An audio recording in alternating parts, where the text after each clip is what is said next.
Hello everyone, welcome to the class. In today's class, we would be discussing a way to find out current or potential difference across 2 points in an electrical circuit. Now this way or this method is known by the name of nodal theorem. Nodal theorem. I'm not sure how many of you have read about this term, but I'm pretty sure that you already know about one of the ways which you apply to solve electrical circuits, that is basically known as Kirchhoff's law.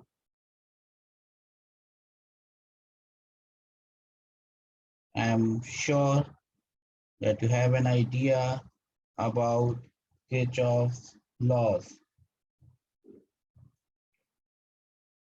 Now, what is this nodal theorem and how it is better, if it is better than Kirchhoff's law?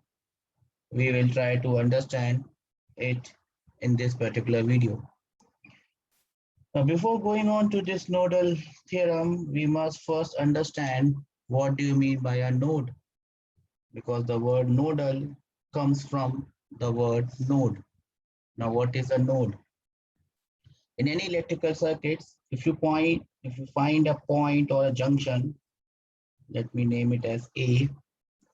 If you find a point or a junction where you see two or three, should be more than two branches of current or wires meeting, that point, if I can call the current as I1, I2, and I3, that junction or that point where more than two branches of wires or current meet is known as a node.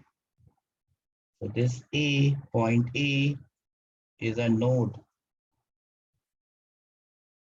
and this theorem or this method basically implies the application of this point A where these branches of currents are meeting. Now, how do you apply this? Well, to apply this, we can take a simple example of a very simple circuit, which consists of, as you can see, two different loops, loop number 1 and loop number 2, as I have marked.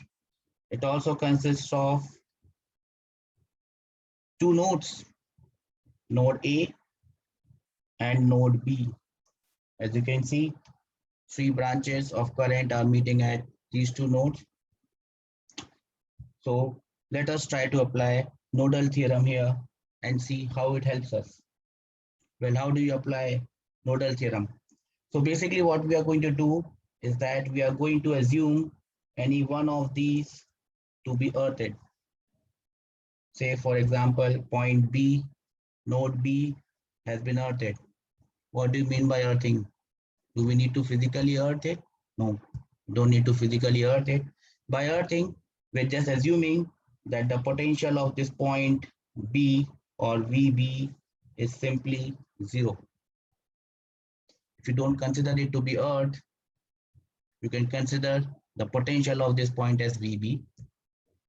Then I can call the potential of this point as VA.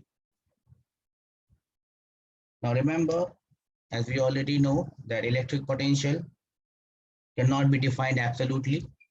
Whenever we talk about electric potential, we basically talk about electric potential difference.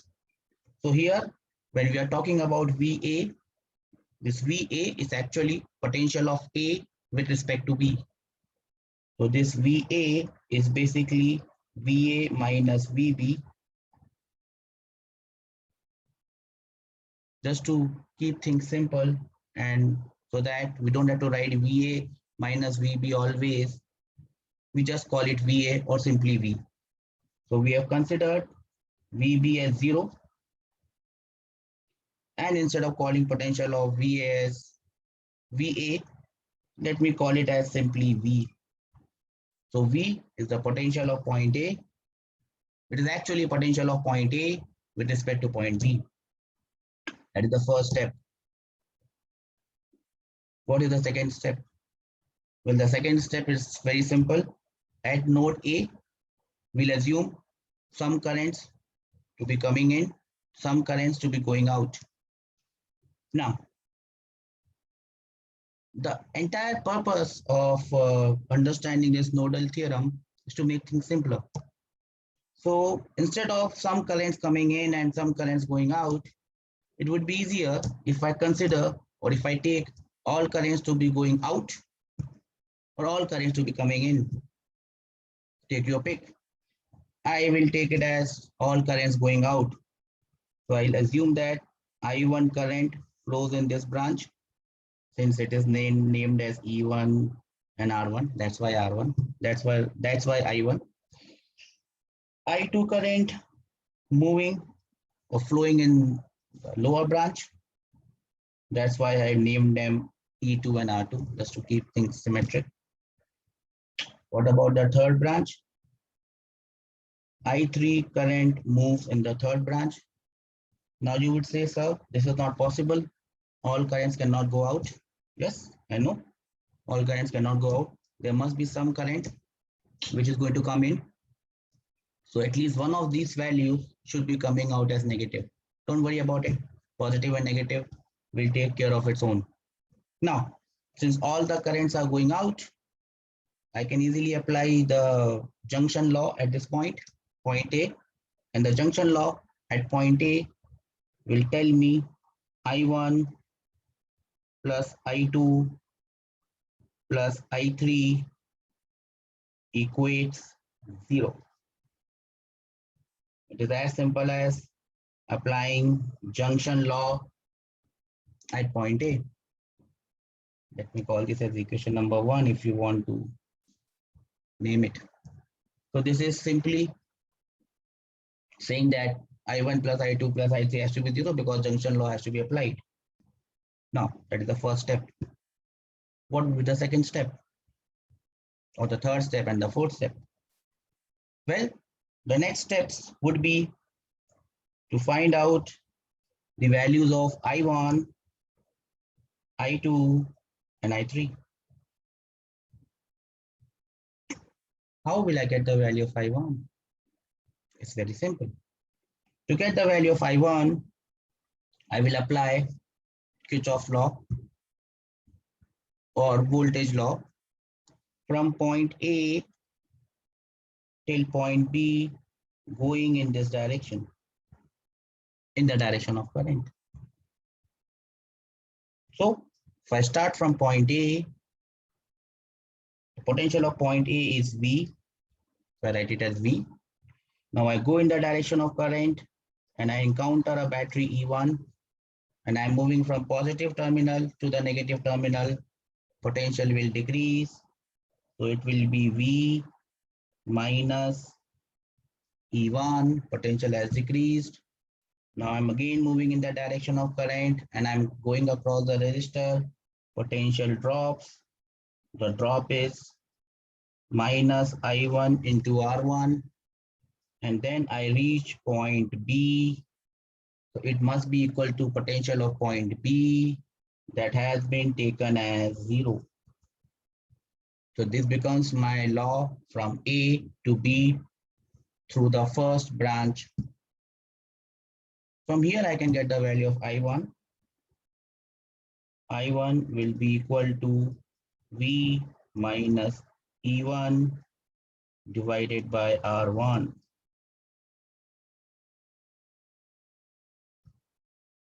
Very simple. I may call it as equation number 2. Now I have to go similarly and find the value of I2. To get the value of I2, I will move in the lower branch in the direction of current.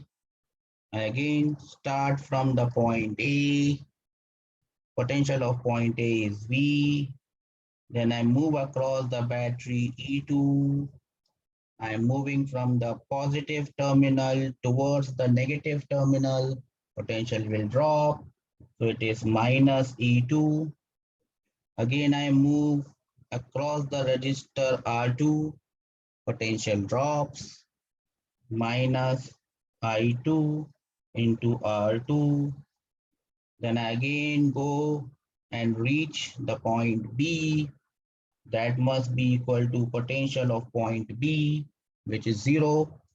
From here, I can get the value of I2, and I2 will be equal to V minus E2 divided by R2. You can call this as equation number 3. So far, so good. How do I get the value of I3? I hope you can get it. To get the value of I3, I will move in the middle branch. There is no battery. I start from point A. Potential of point A is V. I move in the direction of current. I move across the resistor R3. There is a potential drop. Minus I3 into R3 is equal to, I reach point B. Potential of point B is 0. So basically, what do I get? I3 will be equal to V3 by R3. Oh, sorry, V by R3. Question number 4. Now what do I need to do? I just need to put equation number 2, equation number 3, equation number 4 into equation number 1. Let me put it. So what do I get? V minus E1 divided by R1, which is your I1, plus V minus E2 divided by R2, which is your I2, plus V minus E3 divided by R3. No, we made a mistake here. There was no there was no E3. So it must be V divided by R3. That must be equal to 0. From here, straight away, I can write the value of V. V will be equal to E1 by R1 plus E2 by R2 divided by 1 by R1 plus 1 by R2 plus 1 by R3. That gets me the value of V. You must remember that this is not the value of V. This is actually the value of VA minus VB. Now, once I get the value of V or VA minus VB, I can substitute it here to get the value of I1. If I want the value of I1, I can substitute here to get the value of I2. If I want I2, I can substitute it here to get the value of I3. If I want I3. Now you must be wondering, sir, how is it better or simple? It just looks too complicated. Get the value of I1, get the value of I2, get the value of I3. It looks very complicated. But if I tell you, if I go back to the previous screen, if I tell you that you don't have to write step number 1, step number 2, step number 3, and step number 4.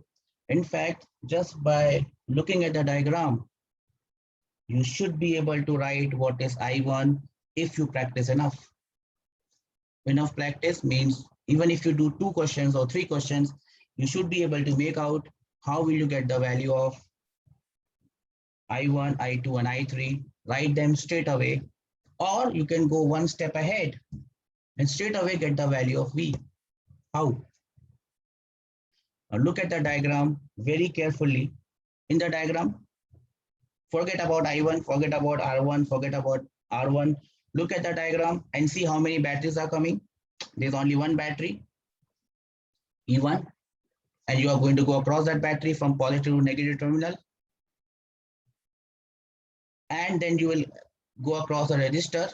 So now you can make this equation, the equation that is in red, you can make this equation in your head.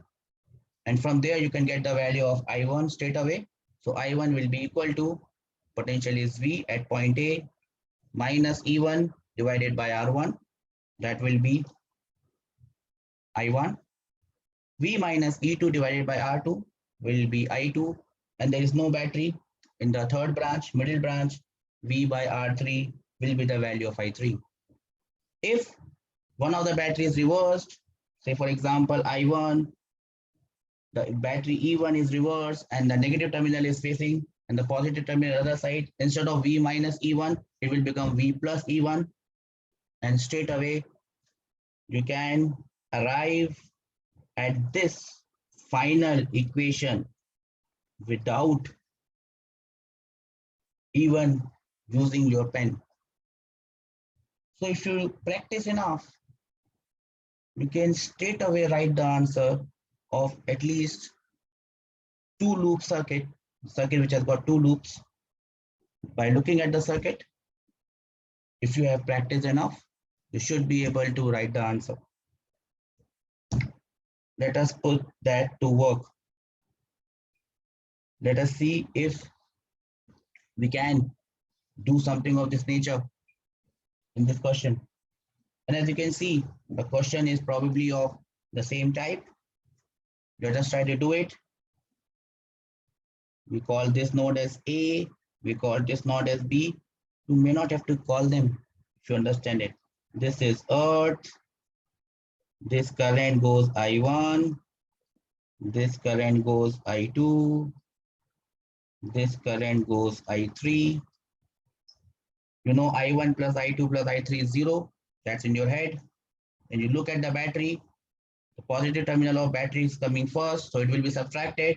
So if I call the potential of A as V, I1 becomes V minus E1, and you divide it by the resistance is coming as R1.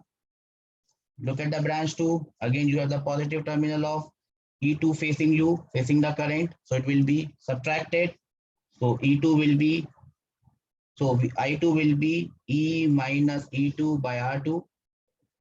There is no battery here in this, plus V divided by R3 is equal to 0. You can go one step ahead and calculate this, even this thing in your head. It can be easily done with some practice.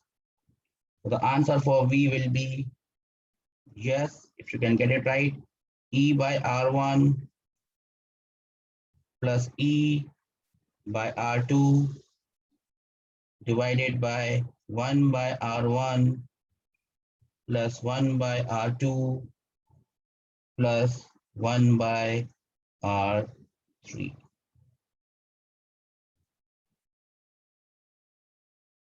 Straight away this, I can straight away write the answer.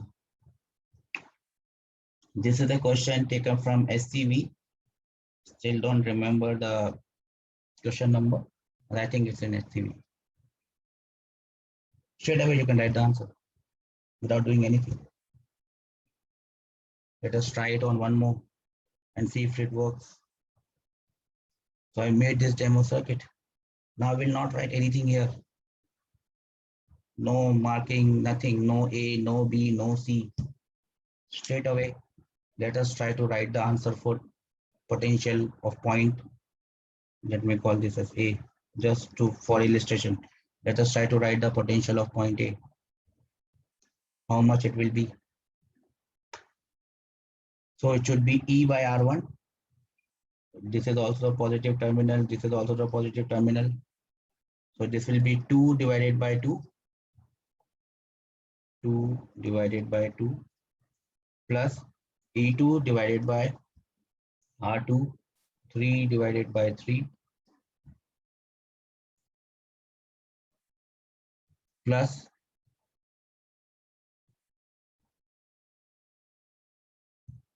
there is no battery, so it's 0 divided by 1 by R1, that is 1 by 2 plus 1 by R2, that is 1 by 3 plus 1 by R3, that is equal to 1 by 6. This straight away gets me the potential of point A, Once I get the potential of point A, how much it is coming? This is 1, 1 plus 1, 2. And the denominator is, I think, 1 by 2 plus 1 by 3 plus 1 by 6. That is, I think, 1.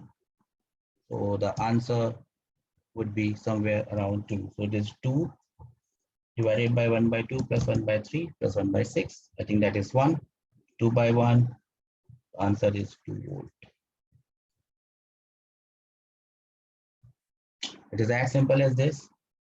If you can practice more problems, it becomes more simple and you can solve such circuits which are more than 99% of the circuit that you will find in any competitive exam, whether it's be JEE Main or JEE Advanced or NEET, and it will help you out.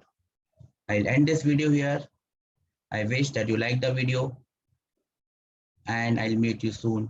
Stay at home and stay healthy. Thank you.